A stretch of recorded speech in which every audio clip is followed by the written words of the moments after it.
Assalamualaikum warahmatullahi wabarakatuh.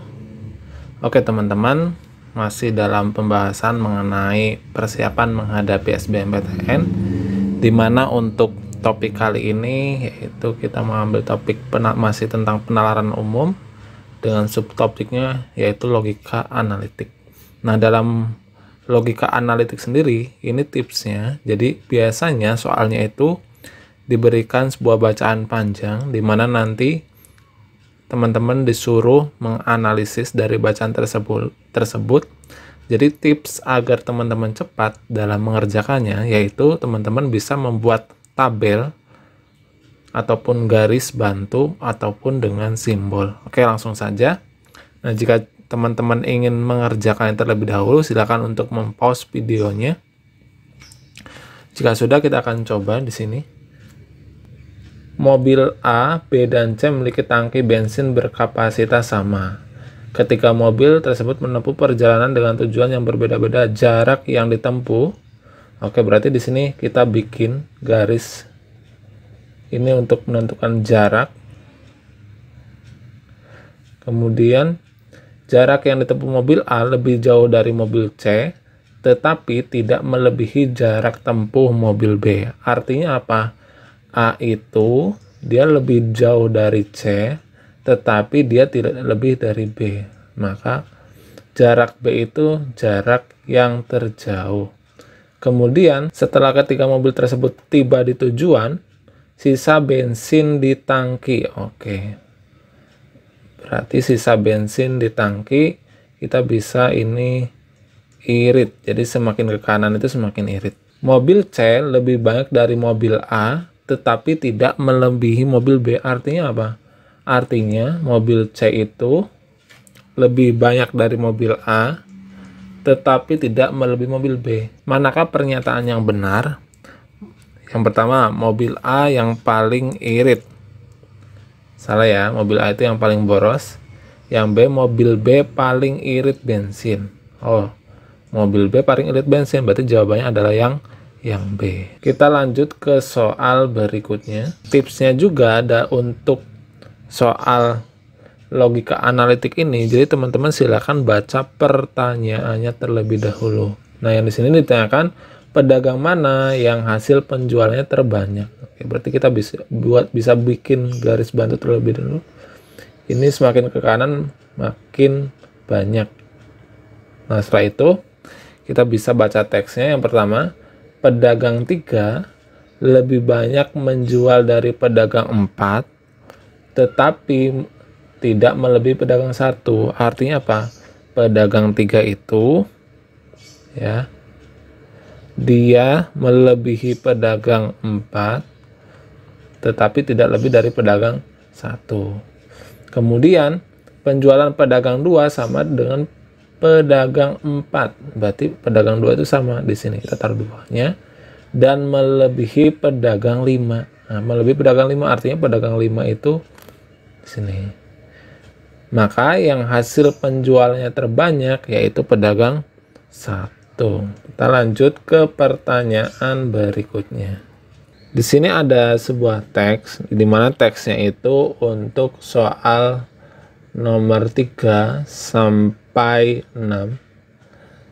Nah, biasanya untuk soal berbentuk logika analitik ini, dia satu teks itu bisa untuk beberapa soal. Nah, pertama, tipsnya kita baca terlebih dahulu apa yang ditanyakan. Calon pengganti Tono yang paling berpeluang untuk dipilih secara berurutan. Oke, kita baca dulu pernyataan pertama.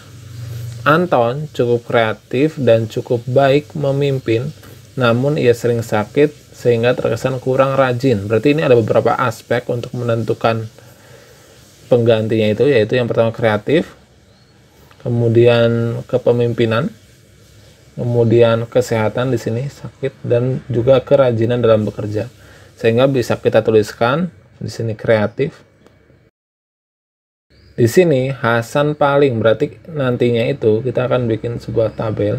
Kalau dia semakin ke kanan dia semakin paling. Oke, kita coba baca pernyataan kedua. Hasan paling kreatif. Oke, berarti di sini ada Hasan. Nah, orangnya sendiri tuh udah Anton, ada Hasan, ada Rudi. Oke, berarti Hasan itu paling kreatif dan cukup sehat, tetapi masih kalah dari Rudi dalam hal kerajinan dan masih kalah dari Anton dalam kepemimpinan. Oke, kita baru bisa menentukan yang paling kreatif. Kemudian dalam kreativitas Rudi masih di bawah Hasan dan Anton, tetapi masih di bawah Hasan dan Anton. Artinya Rudi itu paling bawah dalam kreativitas. Berarti di sini Rudi, di sini Anton. Tetapi ia paling rajin, paling sehat, dan paling bagus memimpin. Oh, berarti ini Rudi semua. Rudi, Rudi, dan Rudi. Nah, ini berarti yang teks keempat ini udah selesai. Hasan paling kreatif tadi juga udah dan cukup sehat, tetapi masih kalah dari Rudi dalam hal kerajinan. Ini juga udah. Dan masih kalah dari Anton dalam kepemimpinan. Artinya Hasan itu kepemimpinannya itu paling bawah. Di sini Anton. Kemudian kita ke pernyataan yang pertama. Anton cukup kreatif dan cukup baik memimpin, namun ia sering sakit sehingga terkesan kurang rajin. Artinya untuk kerajinan Anton itu dan juga kesehatan dia paling bawah. Artinya di sini Hasan, di sini Hasan. Nah, jika kita udah membuat tabel kayak gini, tinggal kita baca pertanyaan. Calon pengganti Tono yang paling berpeluang. Nah, berarti yang paling berpeluang itu adalah Rudi, karena Rudi di sini dia paling dalam hal kepemimpinan, kesehatan, dan kerajinan. Nah, kalau urutan berarti yang pertama itu Rudi, yang kedua itu Hasan, karena di sini dia sama dua-dua, tapi Hasan unggul dalam kekreatifan, berarti urutan keduanya itu Hasan, berarti jawabannya adalah yang E. Untuk pertanyaan keempat, silakan bisa mencobanya terlebih dahulu. Jika sudah, sekarang kita akan, karena kita sudah membuat tabelnya, sekarang jika Tono mempertimbangkan aspek kreativitas saja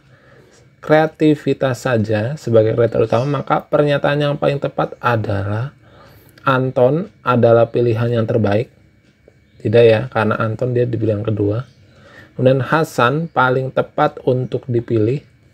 Hasan, kita lihat. Nah, berarti kalau kreativitas itu yang dipilih yaitu Hasan, berarti jawabannya adalah yang B. Untuk pertanyaan kelima, jika dilihat keunggulan masing-masing aspek, maka orang yang paling besar peluangnya untuk dipilih Tono adalah siapa yang paling besar, yaitu Rudi. Karena Rudi ini dia unggul dalam 3 kompetensi. Berarti jawabannya adalah Rudi. Nah, silakan jika teman-teman ingin mencobanya bisa mempause terlebih dahulu videonya. Jika sudah, kita akan coba pernyataan berikut yang tidak tepat. Oke. Yang pertama, Anton dan Hasan masih kalah sehat dibandingkan dengan Rudi. Anton dan Hasan dalam kesehatan kalah sama Rudi. Oke, tepat ya. Anton dan Rudi mengalahkan Hasan dalam hal kepemimpinan. Ini juga benar ya. Kemudian tidak ada yang dapat mengalahkan Hasan dalam kreativitas, karena Hasan paling tinggi, berarti benar. Kekurangan Anton dibandingkan dengan Hasan dan Rudi adalah hal kerajinan dan kesehatan. Kerajinan dan kesehatan. Oh ya, karena di sini Anton menduduki peringkat paling rendah. Artinya yang tidak tepat adalah yang E. Jika sudah, kita lanjut ke soal berikutnya. Nah, untuk teks ini, yaitu ini teks untuk soal nomor 7, 8, 9, dan 10. Permasalahan pada teks ini yaitu kolam renang Tirta Sehat memberikan jadwal renang. Kita sekilas saja.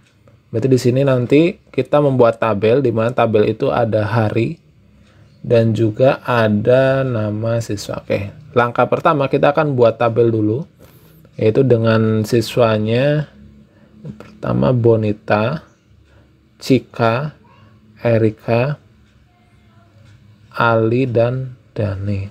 Kemudian untuk harinya itu ada hari Senin. Jika kita sudah membuat tabel, kita akan baca hari Kamis dan hari Minggu disediakan khusus wanita. Kamis dan Minggu ini kita kasih keterangan dia khusus wanita.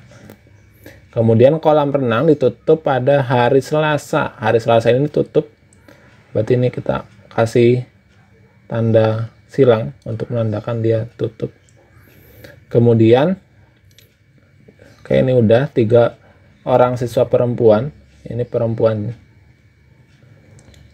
dan ini laki-laki. Oke. Yang pernyataan pertama, Bonita dan Cika tidak mau berenang bersama siswa laki-laki. Oke. Masih belum bisa mengisi tabelnya. Yang kedua, karena alergi air kotor, Ali dan Erika tidak berani berenang setelah 2 hari pembersihan kolam. Oke. Kolam itu dibersihkan hari Selasa karena libur. Itu hari Jumat mereka tidak bisa berenang. Kita kasih tanda silang. Kemudian pernyataan ketiga, ini udah ya. Dani kurang pandai berenang sehingga tidak mau berenang bersama Ali. Oke, masih belum juga. Kemudian setiap hari Senin dan Jumat, Dani les bahasa Inggris. Artinya hari Senin dan Jumat, Dani itu tidak bisa. Oke, Dani itu Senin dan Jumat dia tidak bisa. Kemudian setiap hari Sabtu dan Minggu, Cika dan Ali belajar menari. Cika dan Ali Sabtu dan Minggu, berarti Cika nggak bisa Sabtu dan Minggu, Ali pun tidak bisa Sabtu dan Minggu. Oke, kemudian di sini Bonita dan Cika tidak mau berenang bersama siswa laki-laki. Artinya Bonita dan Cika itu hanya mau berenang ketika jadwalnya perempuan, yaitu pas hari Kamis dan juga Minggu. Untuk Bonita dan Cika seperti ini,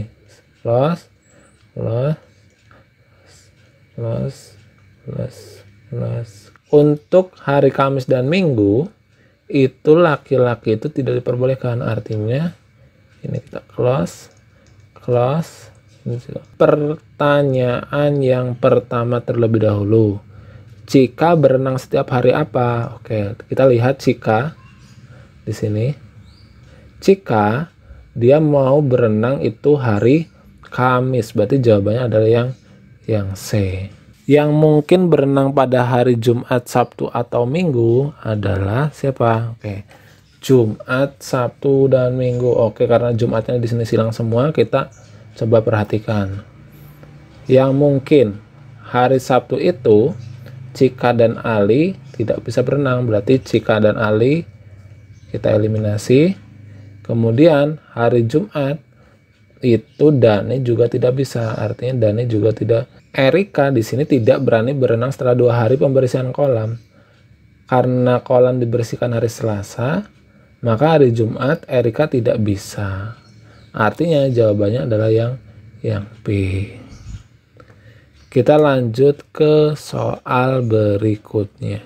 Untuk soal nomor 9, di sini yang ditanyakan yang mungkin berenang pada hari Sabtu. Nah, di sini ada 2 kemungkinan, yaitu bisa Erika dan juga bisa Dani. Jadwal renangnya setiap siswa hanya boleh berenang sekali seminggu. Jadi Cika itu setiap hari Kamis. Kemudian Bonita berarti di hari Minggu. Kemudian setelah Bonita itu Ali. Nah, jika Ali di sini, oke, berarti untuk hari Rabunya itu bisa Erika dan hari Sabtunya itu bisa Dani. Maka untuk pertanyaan nomor 9 yang mungkin berenang pada hari Sabtu itu adalah Dani. Itu soal terakhir, dimana yang mungkin berenang bersamaan adalah yang pertama, Cika dan Dani. Ini tidak mungkin karena Cika di pernyataan yang pertama dia tidak mau berenang bersama laki-laki. Berarti Cika dan Dani itu tidak mungkin. Kedua, Ali dan Cika dia juga tidak mungkin. Bonita dan Cika tidak mungkin karena Bonita tidak ingin dengan laki-laki. Kemudian Erika dan Ali. Nah, untuk Erika dan Ali, dia kemungkinan berenang bersamaannya itu bisa di hari Senin dan juga hari Rabu. Berarti jawabannya adalah yang D.